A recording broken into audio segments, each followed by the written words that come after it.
60 hours to glory. It starts from here and the journey onwards is about the best of the best. Her team में से randomly 3 मेंबरान को select किया गया है और उसका हो रहा है सिग्नल्स कम्युनिकेशन टेस्ट। अब मरहला है CBRNE का, chemical biological radio active nuclear equipment के इस्तेमाल का।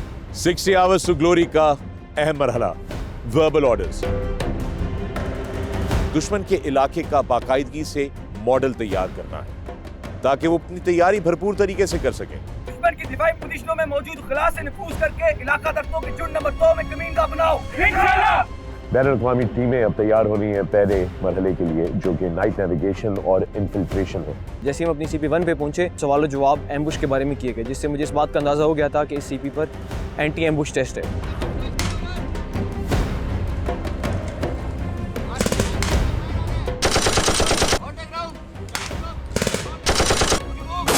आपका सामना दुश्मन की माइन फील्ड से हो जाए तो आपको क्या करना होता है, आपको माइन फील्ड किस तरह ब्रीच करनी होती है, ये इस ड्रिल में सब डिस्प्ले किया जाता है।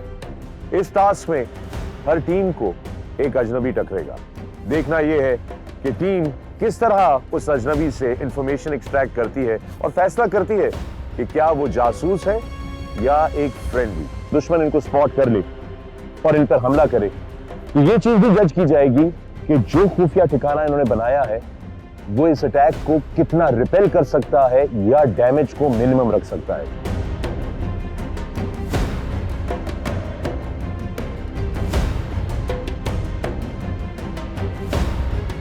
तो इस वक्त वो सिमुलेट कर रहे हैं कि अप्रोच पे हेलीकॉप्टर है और वो उसको सेंटर में लाकर उतारने की कोशिश कर रहे हैं। So they will direct the pilot. अस्सलाम वालेकुम। चौथी बैनुल-अक़वामी पाकिस्तान आर्मी टीम स्पिरिट मुकाबलों पे मबनी reality show 60 hours to glory पे मैं फखरे आलम आप सबको खुशामदीद कहता हूं। दोस्तों 24 घंटों के मुकाबले बाकी रह गए हैं और अब हर टीम की कोशिश यह है कि वो ज्यादा से ज्यादा पॉइंट स्कोर कर सके।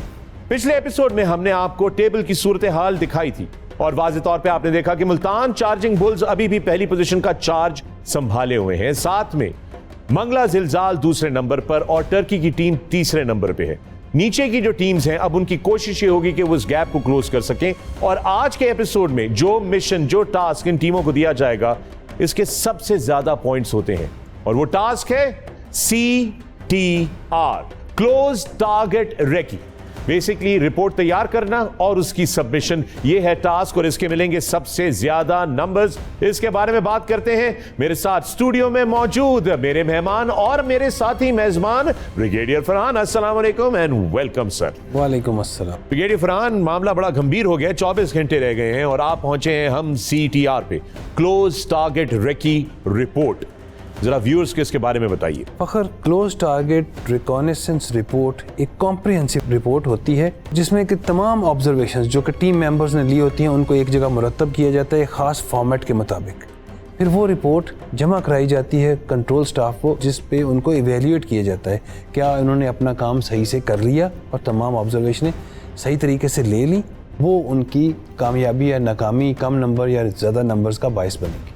अच्छा सर, मेरा सवाल यह है कि ये किस चीज की रिपोर्ट है, क्या इसमें टास्क है, क्यों ये इतना कॉम्प्लिकेटेड है?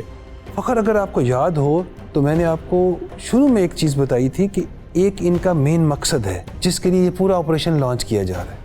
वो ये है कि एक टारगेट है जिसकी इन्होंने रिकॉनेसेंस करनी है और उस रिकॉनेसेंस के लिए ये बिहाइंड द एनिमी लाइंस जाएंगे, जाके वहाँ इन्होंने अपनी ऑब्जर्वेशंस लेनी है।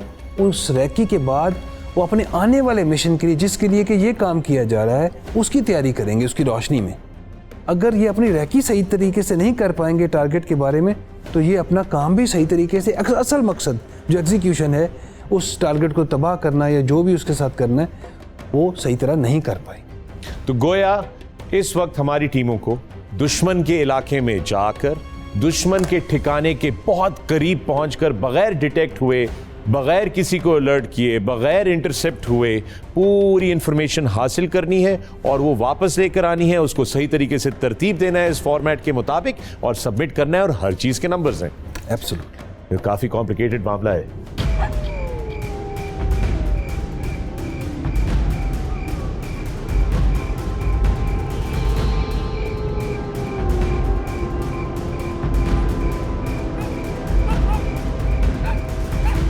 क्लोज टारगेट रेकी नहायत ही मुश्किल टास्क है।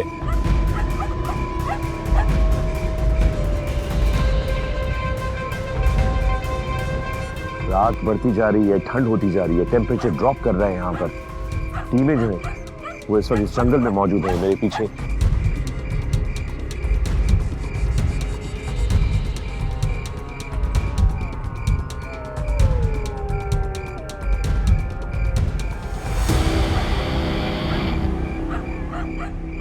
आपको अपनी ऑब्जर्वेशन कोर्स बनानी है। 500 मीटर का फासला रखते हुए दुश्मन की हर मूव को ऑब्जर्व करना है।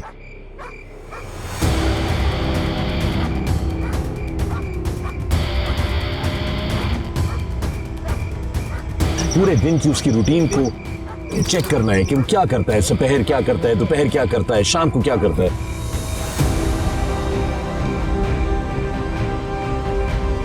और वो सारी इंफॉर्मेशन एक्सट्रैक्ट करके अपनी अगली मूव करना।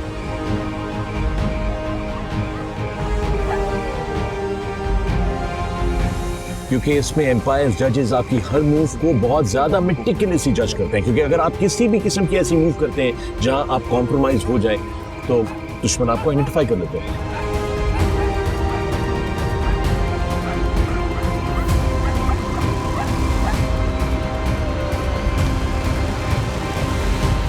इसलिए हर टीम को मुकम्मल तौर पे चाको चौबंद रहना होगा, बहुत होशियार रहना होगा और नहायत ही खामोश रहना होगा।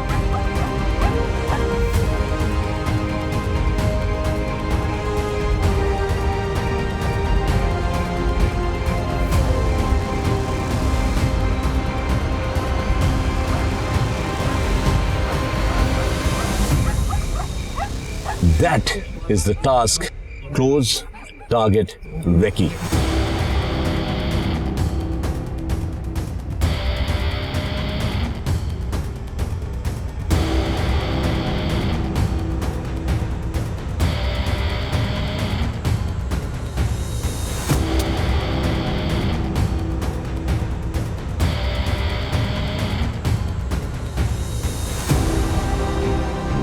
The mission continues.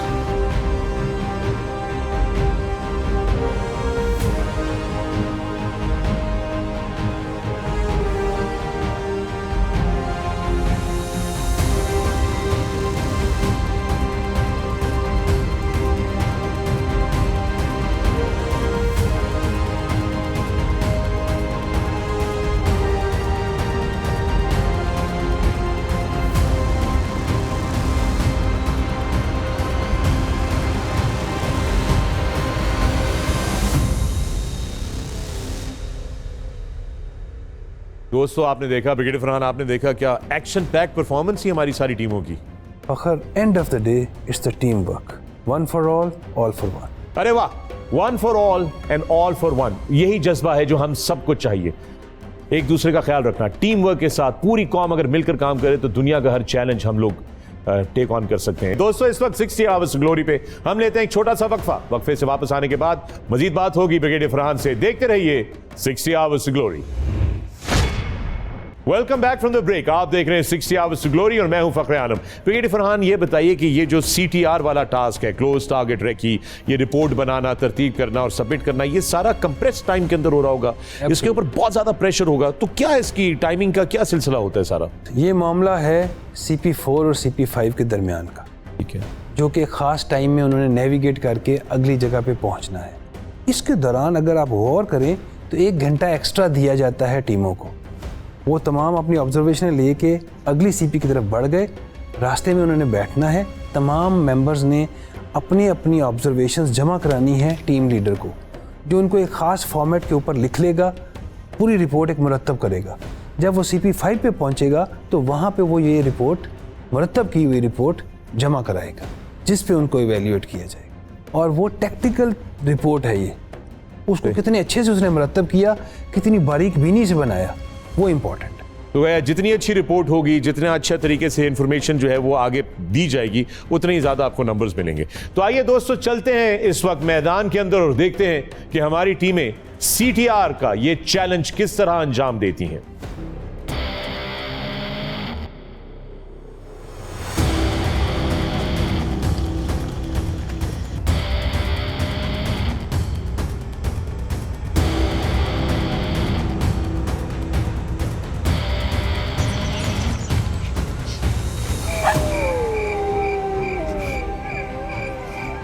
खौफनाक आवाजें। 2 किलोमीटर पर आवर के हिसाब से इन्होंने नेविगेट करना है रात के अंधेरे में दुश्मन की टेरिटरी के अंदर।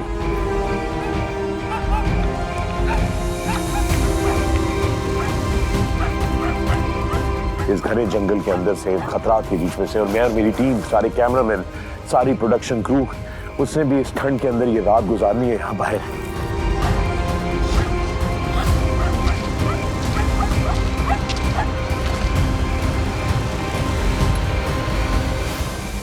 रात के 2 बज रहे हैं और हम ये लाइट का ज्यादा इस्तेमाल नहीं कर सकते बिकॉज हमें यहाँ पर मैक्सिमम अंधेरा मैनेज करना है।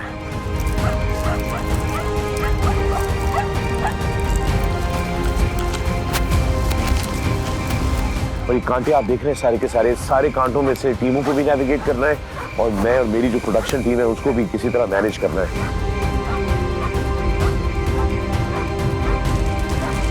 Stay strong everyone, stay strong. शाबाश। हमारा फिर भी बहुत आसान रास्ता था, उनको बहुत चैलेंजिंग रास्ता दिया। We are on our own trajectory to get to the next checkpoint.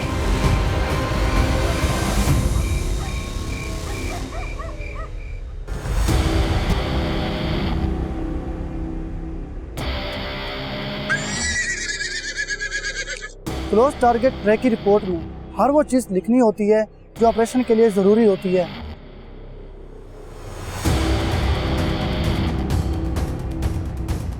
इसमें दुश्मन के इलाके की टेरेन और वेदर और इससे पड़ने वाले असरात, टारगेट का साइज़, लोकेशन, सोल्जर्स की स्ट्रेंथ, उनका प्लान, उनकी डिप्लॉयमेंट और सोल्जर्स की एक्टिविटीज़, उनकी ड्यूटीज़ और अपने पूरे ऑपरेशन की टाइमिंग्स लिखनी होती हैं और साथ ही अपनी रिकमेंडेशन भी लिखनी होती हैं।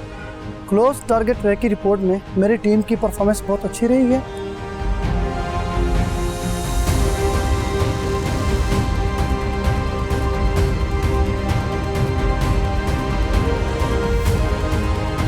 हमने क्लोज टारगेट ट्रैक की रिपोर्ट में हर वो चीज़ शामिल की जो ऑपरेशन के लिए ज़रूरी थी। इसमें दुश्मन के बारे में सारी मालूमात लिखी और मुझे यकीन है कि क्लोज टारगेट ट्रैक की रिपोर्ट में मेरी टीम के बहुत अच्छे नंबर आएंगे। अभी हम लोग क्लोज टारगेट रिकॉनेसेंस के बाद वापस इकट्ठे हुए हैं, जिसके बाद रिकॉनेसेंस करने वाली तमाम पार्टीज़ ने एक दूसरे के साथ इंफॉर्मेशन शेयर की है।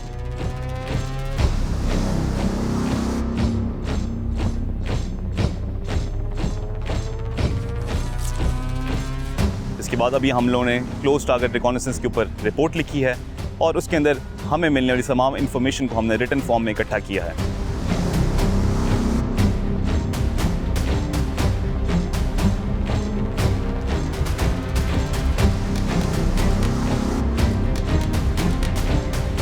जिसके साथ साथ हमने कुछ स्केच भी बनाए हैं जो कि उस इंफॉर्मेशन को वैलिडेट कर रहे हैं।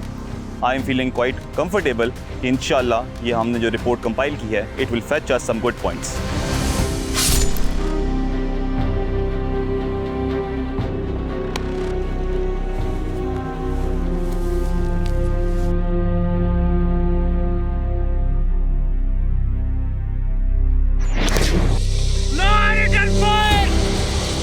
CTR ड्रिल में हमारी राइट अप्रोच पे जो टीम थी उसने ट्रिप प्लेयर एक्टिवेट कर दिया था, जिसकी वजह से हमारी पूरी टीम दुश्मन को ज़ाहिर हो गई थी।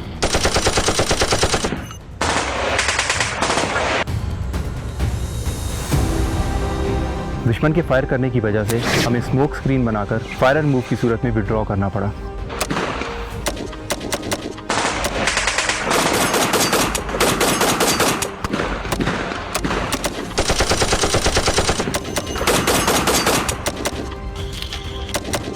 जो हमारी लेफ्ट अप्रोच पे टीम थी, सिर्फ वही हमारी रेकी कर सकी।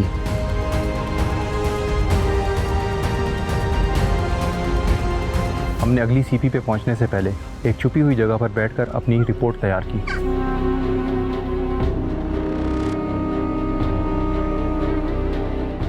हम अपनी रिपोर्ट दिए हुए टाइम पर तो जमा करा सके, लेकिन कम इंफॉर्मेशन होने की वजह से हमारी रिपोर्ट मुकम्मल तैयार ना हो सकी।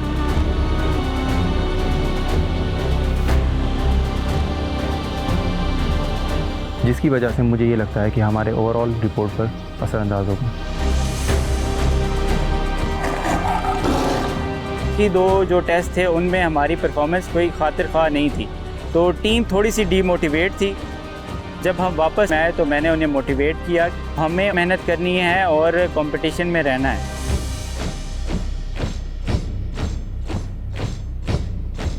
क्लोज टारगेट रैकी करने के बाद आप अपनी CTR रिपोर्ट सबमिट करवाते हैं। अगर आपकी रिपोर्ट टारगेट एरिया से रिजेंबल ना हो और आपकी रिपोर्ट में वो इम्पॉर्टेंट फैक्ट्स जो कि एक कमांडर को दरकार होते हैं वो मेंशन ना हो, तो आपकी रिपोर्ट की जो वैल्यू होती है वो इतनी ज़्यादा नहीं होती।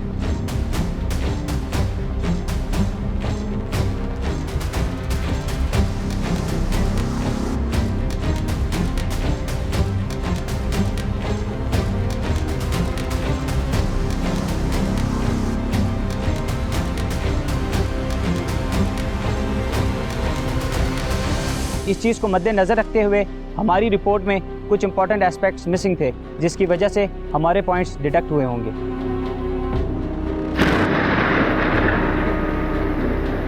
भी हमारा नेक्स्ट टास्क है इसकी एक रिपोर्ट तैयार करना। इसकी एक बड़ी डिटेल रिपोर्ट तैयार होगी जिसके अंदर सारी के सारी एक्टिविटीज जो दुश्मन के इलाके में हमने ऑब्जर्व की वो सारी की सारी बीच में मेंशन की जाएंगी।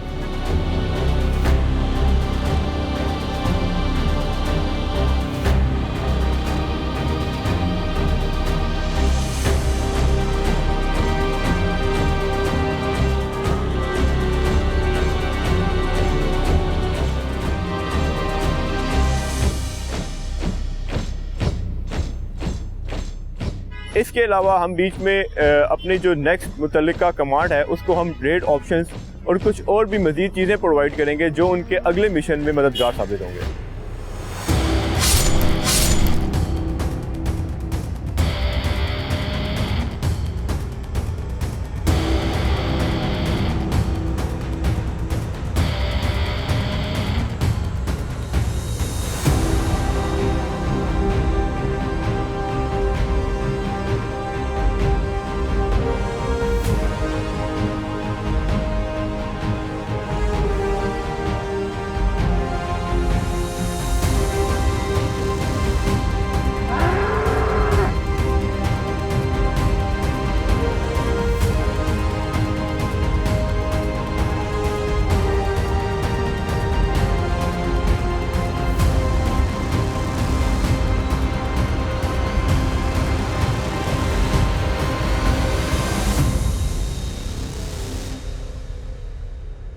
क्लोज टारगेट रैकी के दौरान टीम्स को थ्योरी और प्रैक्टिकल दोनों एतबार से जज किया गया। प्रैक्टिकल में फील्ड क्राफ्ट यानी ग्राउंड का बेहतर इस्तेमाल, ड्रिल्स, प्रोसीजर्स और मल्टी डायरेक्शन रैकी के मुताबिक ग्रेड किया गया। इसके अलावा टीम लीडर्स ने CTR रिपोर्ट भी जमा करवाई जिसमें field sketch, target description, approach to target और उसके अलावा उन तमाम मालूमात को शामिल किया गया जिसमें हदफ को आसानी से हासिल किया जा सकता है। CTR इवेंट में मुल्तान चार्जिंग बुल्स, कोयटा हिंगोरियंस और टीम उज़्बेकिस्तान ने कदर बेहतर परफॉर्मेंस दिखाई। आइए दोस्तों चलते हैं लेफ्टिनेंट कर्नल उमैर बंगश की तरफ और देखते हैं कि इस वक्त टेबल की क्या सूरत हाल है। Colonel Umair, over to you. आसानियों से पूछ न मंजिल का रास्ता, अपने सफर में राह के मोती तलाश कर, जर्रे से कायनात की तफसीर पूछ ले, कतरे की वुसअतों में समंदर तलाश कर। 60 आवर्स टू ग्लोरी के मुकाबले अभी जारी हैं और अपने हिस्से की कामयाबी के मोती तलाश करती ये टीमें, एक बार फिर इनको सामना है CTR रिपोर्ट के मरहले का। और ये मरहला तय करने के बाद स्कोरबोर्ड की सूरत हाल कुछ यूं है कि कोयटा हिंगोरियंस इस वक्त पॉइंट्स टेबल पर तीसरे नंबर पर हैं, जबकि गुजरावाला सरफरोश जो ड्रिल में तो 5वें नंबर पर थे लेकिन अब बेहतर कारकर्दगी दिखाते हुए दूसरे नंबर पर, जबकि पहली पोजीशन पे चार्ज किया है एक बार फिर चार्जिंग बुल्स मुल्तान ने और ये इस वक्त पहले नंबर पर मौजूद हैं। बैनुल-अक़वामी टीमों की बात करें तो इस मरहले में पहले नंबर पर है उज़्बेकिस्तान की टीम। मुकाबले के आखिरी 24 घंटे चल रहे हैं, हर टीम अपनी पूरी जान लगा रही है और हर जवान का अंदाज ये कह रहा है कि दिगरगूं आलम शामो सहर कर, जहाने खुश्को तर ज़ेरो ज़बर कर। पेश है टीमों के ज़ेरो ज़बर।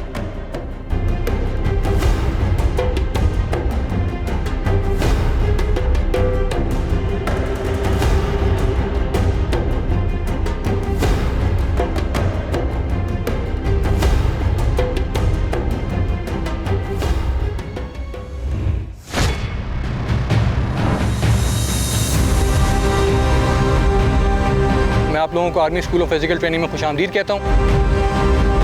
मेरे पास आप लोगों के लिए एक सुपर एक्साइटिंग न्यूज़ है। हम लोगों को अगले 5 दिनों के लिए इंशाल्लाह ज्वाइन करेंगे as a super fan our very own and beloved Dana Neer. I'm sitting on a jet ski and I'm really excited for my ride and I'll see you guys after that. हम लोग jet ski कर रहे हैं, speed boating कर रहे हैं। I recommend all the people who are watching this कि आप भी ज़रूर अप्लाई करें और इस शो पे आएँ and you would find it to be a very good experience overall.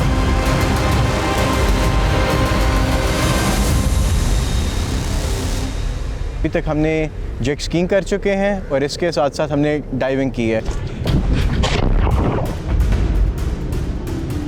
Fight mode on and I'm ready to take this challenge.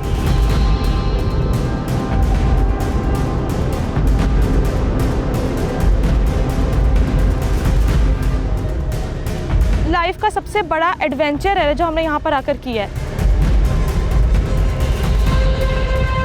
We're gonna do paragliding from 500 feet. Second ride थी, अल्लाह का शुक्र है काफ़ी अच्छी रही है। फर्स्ट ट्राई थी, बहुत अच्छा लगा। थोड़ा डर भी लग रहा है लेकिन डर के आगे जीत है, तो ये एक लाइफ टाइम एक्सपीरियंस है, तो ज़रूर ट्राई करेंगे।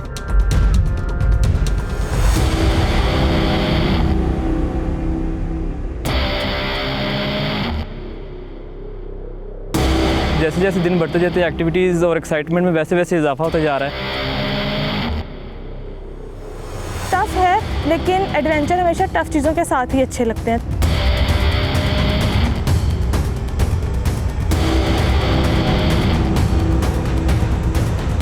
हम इस वक्त खड़े हैं जीपीएम में काकुल के पेंट बॉल एरिना में और मेरे पीछे सुपर फैंस की 2 teams are in a battle right now.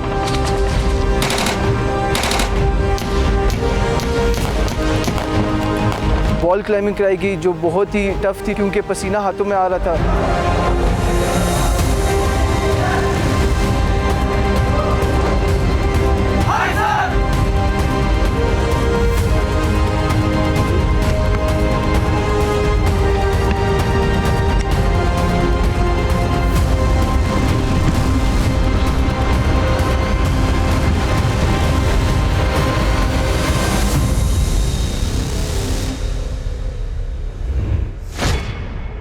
Thank you lieutenant colonel Umair Bangash शेर। और बहुत ही इंटरेस्टिंग सूरत हाल हो गई है इस वक्त, और वो यूं है कि मुल्तान चार्जिंग बुल्स ने अपनी पहली पोजीशन संभाली हुई है, लेकिन उनके साथ जो है वो टीम उज़्बेकिस्तान जो है शेयर कर रही है इस वक्त पहली पोजीशन, और साथ में गुजरांवाला दूसरी पोजीशन पे है एंड क्वेटा हंगोरियंस तीसरे नंबर पे। So very very interesting. लेकिन ये भावलपुर, गुजरांवाला, लाहौर, ये टीमें जो है वो अभी भी टेबल पर अच्छी पोजीशन बिल्कुल नहीं रख पा रही, बल्कि किसी टाइम पे भी नहीं लगा कि किसी किस्म की अच्छी सिचुएशन में थी।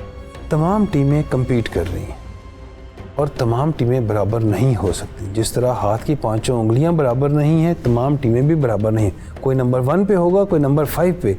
लेकिन आप ये देखें कि तमाम टीमें बहुत अच्छा परफॉर्म कर रही हैं और तमाम टास्क बड़े प्रोफेशनली परफॉर्म कर रही हैं। एब्सोल्युटली, प्रोफेशनलिज्म तो हमें हर शॉट में नजर आ रही है। हर टीम अपना भरपूर जो है वो परफॉर्मेंस देने की कोशिश कर रही है, but at the end of the day this is a competition and this is 60 hours to glory. याद रहे कि आप हमारे सुपर फैन बन सकते हैं। स्क्रीन पर जो सवाल आए उसका सही जवाब हमारी वेबसाइट पे दीजिए। सोशल मीडिया के जरिए अपनी टीमों को सपोर्ट करते रहिए। अगली एपिसोड में दोबारा मुलाकात होगी। मैं हूं फखरे आलम, ये है 60 आवर्स टू ग्लोरी। शब खैर, पाकिस्तान जिंदाबाद।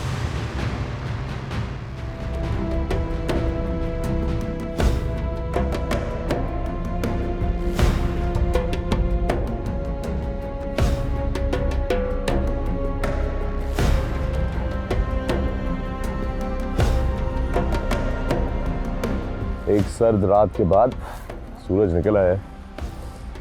मैं थोड़ा रेस्टेड हूँ, but I can't even imagine what the teams must be going through.